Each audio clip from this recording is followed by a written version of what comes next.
In vanoggend se nuus, die ANC vergader deurnag sonder Cyril Ramaphosa. 4 Meksikaners word op swart riggens gevang vir dwelmvervaardiging en die Franse plaas 'n skip onder kwarantyne weens 'n vreemde maagvirus. Goeiedag almal, baie welkom by Nuuspot. Dis donderdag 14 Mei 2026. President Cyril Ramaphosa het nie gisteraand die dringende vergadering van die ANC se nasionale uitvoerende komitee in Kaapstad bygewoon nie. Fikile Mbalula, sekretaris-generaal van die ANC, sê dis omdat die president se naam ter sprake is in gesprekke rakende die Phala-Phala-skandaal. Die ANC se top 7 het 'n verslag saamgestel wat deur die NEK bespreek word en die party sal vandag 'n media-konferensie hou. Die ANC sal die grootste deel van die setels beklee op die nuwe parlementêre komitee wat oor die moontlike skorsing van president Cyril Ramaphosa sal besluit. Die nasionale vergadering se hoofsweepforum het besluit op 'n komitee van 31 lede waarvan 9 van die ANC sal wees. Mbalula sê oproepe vir die bedanking van president Ramaphosa is bloot opportunisme. Hy beklemtoon dat daar niks in die konstitusionele hof se uitspraak is wat so 'n stap vereis nie. Die party se leierskap steun die president in sy besluit om nie te bedank nie en om die paneelverslag op hersiening te neem. Corneille Engelbreg en Rodien Hatting het Woensdag in die Rustenburgse Landdroshof verskyn in verband met die moord op Santi Botma. Botma se liggaam is verlede Dinsdag in bosse naby die Dini Estate pad gevind nadat sy op 4 Mei vermis geraak het. Die verdagtes word ook van kaping aangekla en sal op 1 Junie om borgtog aansoek doen. Die polisie het Woensdag op 'n dwelmlaboratorium op 'n plaas in Swart Riggens in Noordwes toegeslaan. Generaal-majoor Reino Naidu het bevestig dat 11 mense in hegtenis geneem is, waaronder 4 Meksikaanse burgers en 1 vrou. Foto's van die toneel wys groot chemiese dromme en industriële toerusting wat gebruik is in die vervaardiging van dwelms. Die polisie het op die perseel afgekom nadat hulle verdagte reuke gekry het. Dr. Pieter Groenewald, die minister van korrektiewe dienste, het Woensdag aangekondig dat alle tronke in Suid-Afrika binnekort selfoonlose sones sal word. Hierdie beleid is deel van 'n poging om onwettige aktiwiteite uit te skakel en sal selfs op bewaarders van toepassing wees, met die Polsmoor gevangenis in Kaapstad as die eerste teiken. Die departement moet tans 'n begrotingsvermindering van R683,4 miljoen absorbeer, terwyl die totale begroting vir die 2026-27 boekjaar op R30,9 miljard staan. Minister Groenewald het verder bevestig dat daar in die afgelope boekjaar 1406 klopjagte uitgevoer is, waar tydens 37.500 selfone in beslag geneem is en dat 137 amptenare dissiplinêr vervolg is weens wangedrag rakende smokkelware. Die parlementêre komitee oor etiek en ledebelange het bevind dat Dean McPherson, die minister van openbare werke en infrastruktuur, die etiese kode oortree deur lede van Action SA as Amapara te bestempel. Die voorval het in Julie verlede jaar buite die Hooggeregshof in Pietermaritzburg plaasgevind en die komitee het beveel dat die minister deur die nasionale vergadering vermaan moet word en om verskoning moet vra.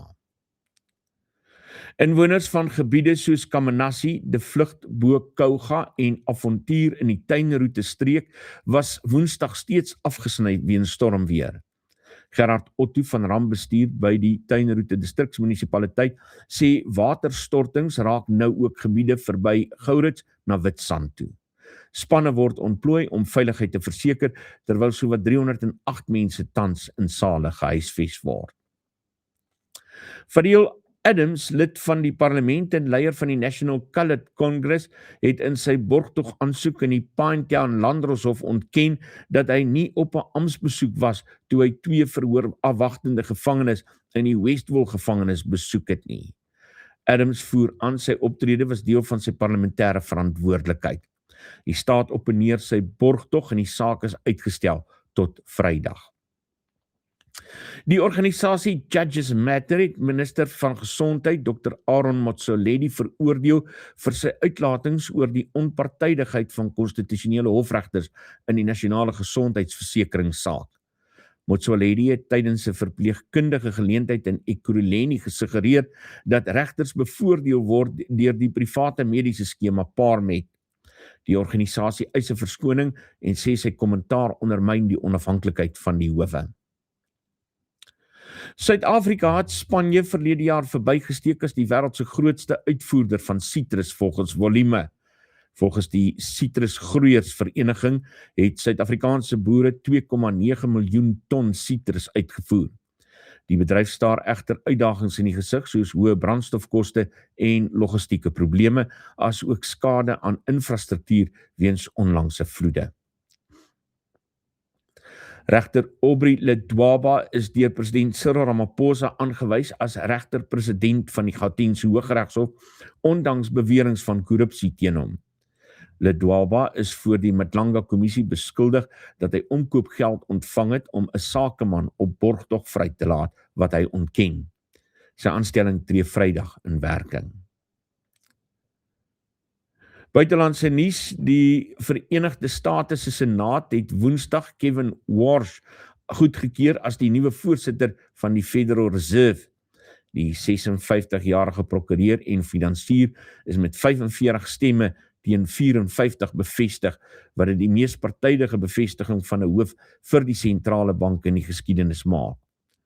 Warsh neem die leiers oor by Jerome Powell te midde van stygende inflasie en druk van president Donald Trump om rentekoerse te verlaag. Franse owerhede het meer as 1700 passasiers en bemanningslede op die toerskip MS Ambition in Bordeaux ingeperk nadat 'n 90-jarige passasier dood is.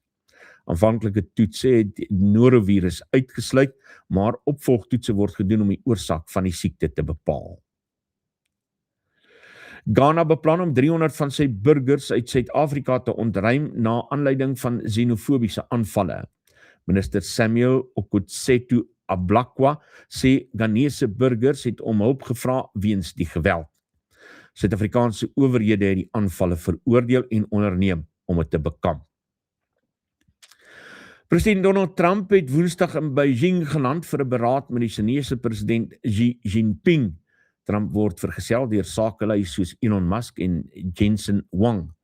Die twee leiers sal handel, Iran en Taiwan bespreek in 'n poging om betrekkinge tussen die twee wêreldmoondhede te verbeter. In ander internasionale nuus het Saudi-Arabiese vegvliegtuie tydens die Iran-oorlog verdere teikens gebombardeer wat verbind word met Teheran gesteunde Sjiitiese milisies in Irak. Nigel Farage word deur die Britse parlementêre waghond ondersoek omdat hy nie 'n skenking van 5 miljoen pond van 'n miljardêr skenker aan sy party bekend gemaak het nie. Farage beweer dit was 'n persoonlike skenking vir sy veiligheid. Indien bevind word dat hy die reëls oortree het, kan hy geskort word uit die Britse parlement. Meer as 100 lede van die Arbeidersparty in Brittanje het in 'n verklaring onderteken waarin hulle steun vir premier Keir Starmer betuig. Starmer is onder druk om te bedank na swak verkiesingsuitslae, maar hy het aangedui dat hy nie van plan is om te wyk nie. Verskeie junior ministers het reeds bedank, maar senior lede van sy party staan by hom. Meer as 'n dosyn skote is Woensdag aand in die Filipynse Senaat afgevuur toe die polisie probeer het om senator Ronald De La Rosa in hegtenis te neem. Hy word deur die internasionale strafhof gesoek vir beweerde misdade teen die mensdom tydens die land se dwelmoorlog. Dis onduidelik wie die skote afgevuur het. En ten laaste, spits jou ore vir hierdie een, in 'n vreemde nuwe skoonheidstendens in Rusland betaal mans nou geld om hulle kunsmatig te laat vervorm, hulle ore kunsmatig te laat vervorm, sodat dit soos blomkoolore lyk. Hierdie toestand wat medies as auriculêre hematoom bekend staan, is 'n permanente misvorming wat gewoonlik ontstaan na herhaaldelike houe teen die oor, soos wat jy dikwels by boksers, stoeiers en rugbyspelers kry. Volgens die Telegram kanaal Beisa is mans bereid om ongeveer 6000 roebels te betaal om hierdie geharde vegtervoorkoms te verkry. Diegene wat die prosedures uitvoer, meld dat die aanvraag so hoog is dat hulle vir 'n maand vooruit vol bespreek is. En sommige kliënte moet selfs verskeie sessies ondergaan om die gewenste resultate te bereik. Praat van ore aansit. Kry 'n nuwe betekenis, nê?